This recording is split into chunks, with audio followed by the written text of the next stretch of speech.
testament to our vision and our willingness to provide students with a platform to showcase their negotiation skills. With regards to this, ma'am, I would like to ask you, when you were a law student, did you have any such college events or like mooting competitions where you could network with other people from the legal fraternity? Thank you, HPNLU, for inviting me. It's a pleasure, and I think it's a fun thing to do as the first thing in the morning when you start your work. So you don't need to be nervous at all. Let's keep it candid, casual, and all of us sharing with each other's experiences. As regards your question to how it was during my college years, so I think ever since the program for 5 years started, most colleges were very proactive with moot court competitions and to help people develop practical skills that they would need in their career. However, I wasn't so proactive in participating in moot court competitions. I had a very unusual college life as compared to the students that I speak to now, who are very hands-on, very well trained during their college years. I spent my college years rather more free, doing more cultural stuff, taking part in cultural activities and dance, which is I quite loved at that time. And we watched theater, and so we did a lot more things than heavy academics at that time.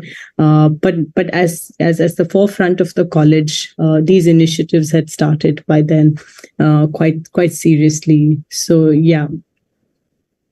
Right. But regardless of such co-curriculars, your alma mater, GGS, IPU, and further higher studies at University of Manchester must have played a huge part in shaping your thoughts and appeal, right? So, How was your law school experience like in that sense? Yeah, I mean, I always look back, and this is a contrast that I draw to most people. My interest in law, I think, developed more when I started working. And the choice of pursuing studies in law was more derived from the fact that I wanted to pursue a professional degree rather than a general undergraduate and then go on to look for specialization. And that was primarily the reason why I took up law. But I think we were all young. At that time, we were exploring multiple things, having fun in life in general, and there was just so much to do. But I think it's the spirit to learn and interest to really excel that started to cultivate in law school because of the interactions that you had during one's internship.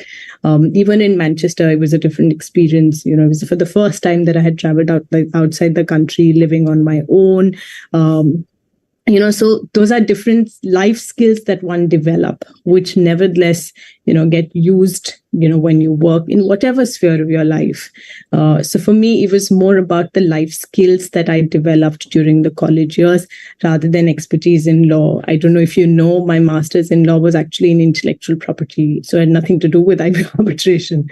And when I came back and I joined the firm where I had interned for a long time. Actually, it was during my internship that I really thought this is what I wanted to do. And partially the reason why I went to do my master's so that I could really hone my skills, develop a stronger interest in law.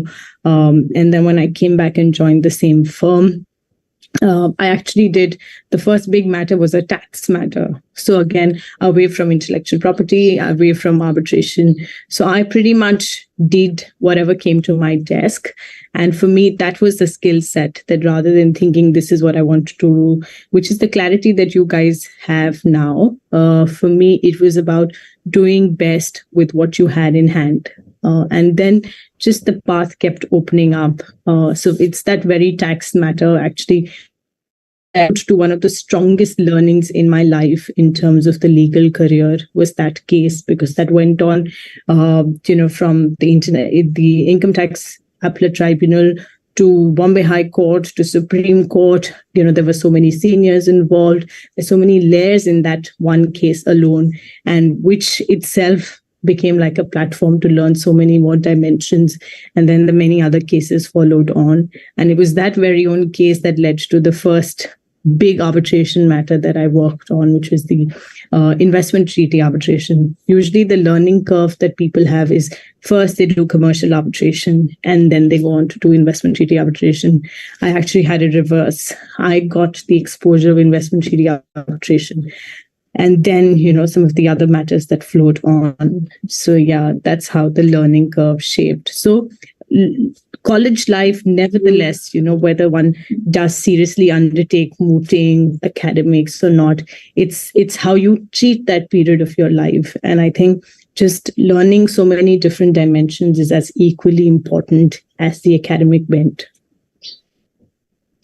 Right, ma'am. It really gives us encouragement to take a break, catch a breath, and not plan each and every minute of our day. So Yeah. What are your views on that? Should we, start planning so early in our college life what we need to do, or should we go with the flow like you did? Yeah. Yeah. So I think law as a profession is very intense, very time consuming. It requires a strong amount of dedication throughout.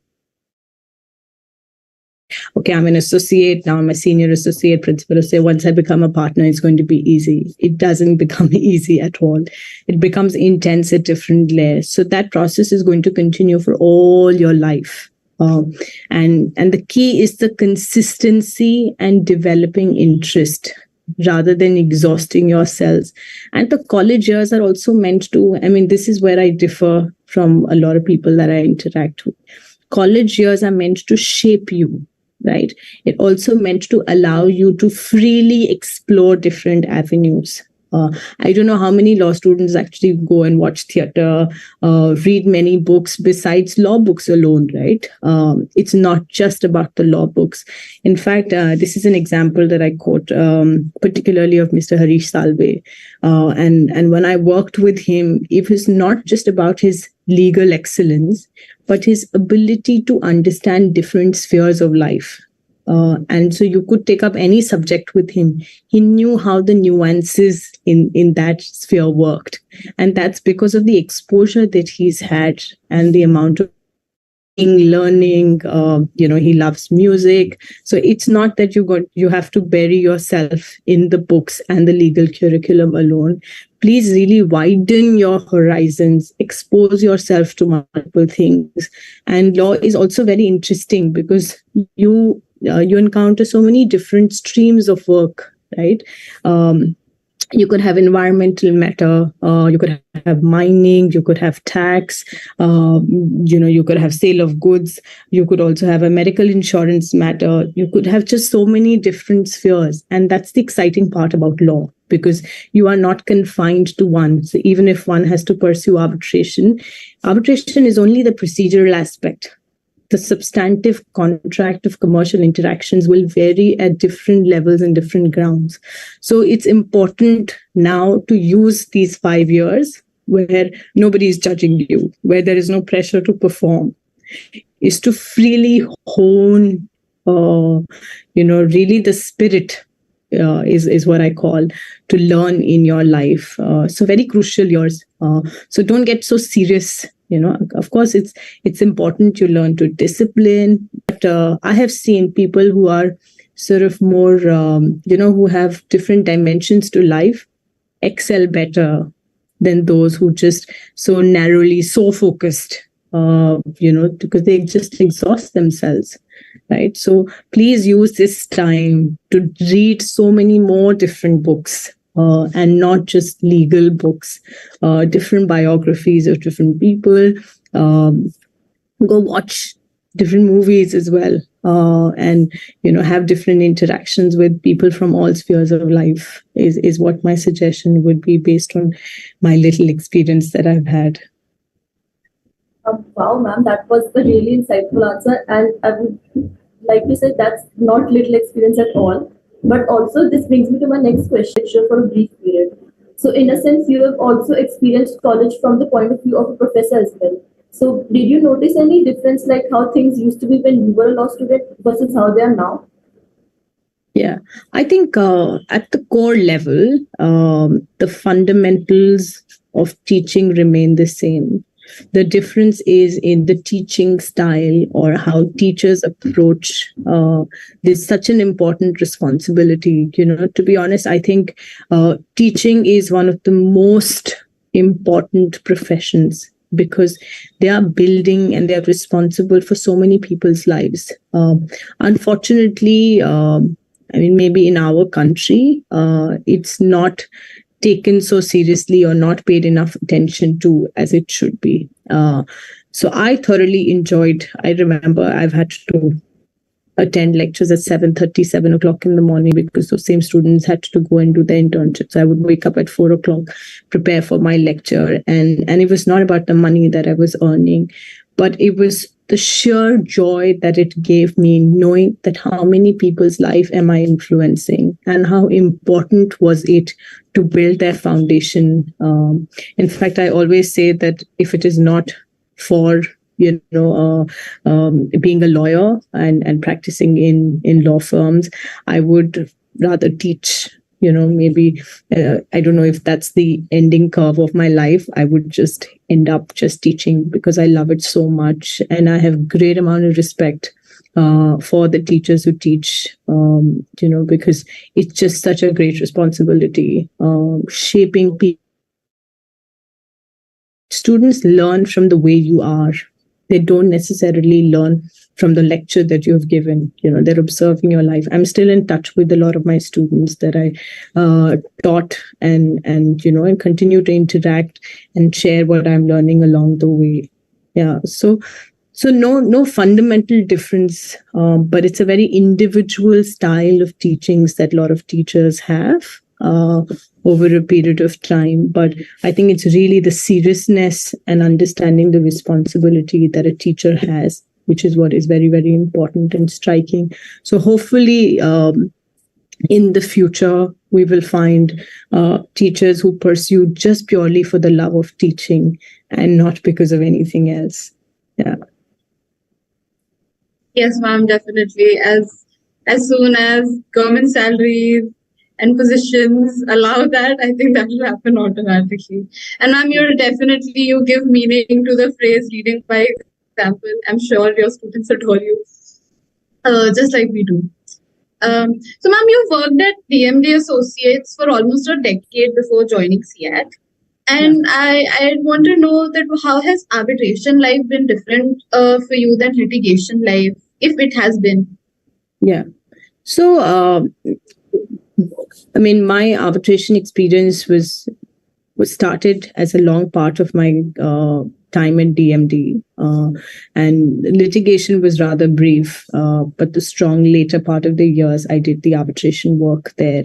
Court has a different style of working, right, in terms of the way it requires you to present, the format itself. So just the different formats, right? But the skills, the advocacy skill, whether it's your oral advocacy or written advocacy, both are central. I would say the difference primarily between the litigation experience and the arbitration experience is the style of advocacy. Litigation focuses a lot more on oral advocacy, but arbitration is more important from the perspective of the written advocacy, because what you've put in your filings, etc., is very, very important. And because that's what the arbitrators take back and base their draft and draft their awards on that basis. So yeah, but litigation is a huge learning curve. I enjoy litigation, and I think students often have this question whether they do. Some students want to just straight away jump into doing arbitration work, but I think litigation is a good foundation to start with. And those with a strong litigation practice have a wider dimensions, as I call it, than just purely jumping into arbitration straight away. So if you have the opportunity, maybe during your internships, it's a good idea to start with litigation and then move over to doing the arbitration work. Yeah.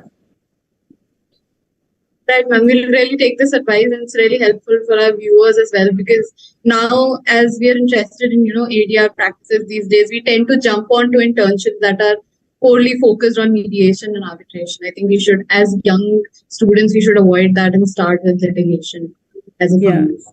Yeah. So I think whenever, yes, ma'am. if I may add, during your internship years, it's a good idea to expose yourself to everything. Right. Because you are so young, you don't even know what you really want, and Yes. what is it really, what shapes your choices also change over a period of time. While money is an important factor, and which is why a lot of choices are driven when they're making what that they want to do, corporate law, or they want to do litigation or arbitration. But it's important to expose yourselves, during your internship periods, to have a variety of internships, and even when you start working as a lawyer, whether it's with a law firm or with a senior counsel, not to be so streamlined in your early years, because it's only when you start working you realize that maybe I enjoy negotiations in contracts, and I enjoy corporate M&A more, or maybe arbitration is what I enjoy more, and that you develop over a period of time. And so it's too early to be so fixated with what one's choice may look like, which is sort of driven by factors that are still so variable because you're young. Yeah. Yes, ma'am. Definitely. Ma'am, whenever we students, we come across profiles, you like professionals like yourself, we tend to, quickly do a background check, study their journey, and start daydreaming about how if we follow the same path, we might end up like you someday. So finding out about you was a similar process. You've quickly become, even before the interview, you quickly become a favorite in the center and among viewers when we introduced you. So and also an inspiration as a law student, especially as a woman. You have since we were doing the background research, we found out that you have stated previously in a podcast that with Mr. Gautam Bhattacharya that you looked up to your former partner, Miss Anuradha Dutt, as a mentor. So could you please share with us some instances that you felt inspired by her and how? Yeah. So, Anu ma'am, as I still call her, and I'm still in touch with her. She's somebody. I mean, it's not some few instances that would have sort of marked as points of inspiration, but it's just the way she was and her dedication, and as a human being. I think she was so grounded as a person, with her work. She was a hard taskmaster. She wasn't easy